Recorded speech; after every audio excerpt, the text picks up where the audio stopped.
ഒരു മിനിറ്റ്. ഒരു കിലോ തക്കാളിക്ക് എത്രയാ? 26 രൂപ. 26 ഇല്ല, ഒരു 5 റുപ്യ ഉള്ളൂ. ഒരു കിലോ ഉള്ളിക്ക് എത്രയാ?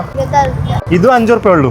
ഒരു പാക്കറ്റ് പാലിന് എത്രയാ? 28 രൂപ. ഇതിനും 5 റുപ്യ ഉള്ളൂ. ഫെബ്രുവരി 15, 16, 17 തീയതികളിൽ പാൽ 5, തക്കാളി 5. ഞാനിപ്പോൾ ഉള്ളത് നമ്മുടെ തലശ്ശേരി പഴയ ബസ് സ്റ്റാൻഡിന്റെ അടുത്തുള്ള മെട്രോ ബസാറിലാണ്. അപ്പൊ ഇവിടെ റമദാന്റെ ഭാഗമായിട്ട് നല്ല അടിപൊളി ഓഫർ നടക്കുന്നുണ്ട്. ബിരിയാണി ചെഫ് നേരെ 5 കിലോ 450 റുപ്യ, 500 ml ഡയറി സ്റ്റാർ ഗീ 249, ആമീസ് ഒറോട്ടിപ്പൊടി 5 കിലോ വെറും 350 റുപ്യ, നൂർജഹാൻ അരി 1 കിലോന് 37 റുപ്യ ഉള്ളൂ, 500 ഗ്രാം പാസ്റ്റ വെറും 55 റുപ്യ.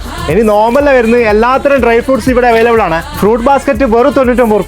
499 ആണ് non stick kadai. Deli 7 piece juice set വെറും 499 രൂപയ്ക്ക്. കുംസി പോട്ടിന് 499. ഇൻഡെക്സ് 3 ലിറ്റർ കുക്കർ വെറും 675 രൂപ. 8 ലിറ്റർ ബിരിയാണി പോട്ട് 899 മാത്രം. ഈ ഒരു ടിഷ്യൂ സെറ്റ് വെറും 79 റുപ്യ. ഇതിനും 199, ഇതിനും 199. 25 റുപ്യ കാട്ടൻകോരി, 49 ചൂല്. ടോയ്ലറ്റ് ക്ലീനർ 79 റുപ്യക്ക് 2, ഡിഷ് വാഷ് 79 റുപ്യക്ക് 2. 9 വാട്ട് LED ബൾബ് വെറും 30 റുപ്യ. യാർഡ്ലി പെർഫ്യൂം ഇതിൽ ഏതെടുത്ത് കഴിഞ്ഞാലും 1 ന് 1 ഫ്രീ ആണ്. ഇതേപോലത്തെ ഗ്ലാസ് 6 എണ്ണത്തിന് 79 റുപ്യ. ഫെബ്രുവരി 15, 16, 17 ഈ 3 ദിവസങ്ങളിലായി നമ്മുടെ മെട്രോ ബസാറിന് 1000ന്റെ പർച്ചേസ് ചെയ്യുമ്പോഴാണ് ഈ ഒരു ഓഫർ കിട്ടുക. അപ്പൊ ഇവരുടെ ലൊക്കേഷൻ വരുന്നത് തലശ്ശേരി പഴയ ബസ് സ്റ്റാൻഡിന്റെ അടുത്ത് ഹാർബർ സിറ്റി ഷോപ്പിംഗ് സെന്ററിലാണ്.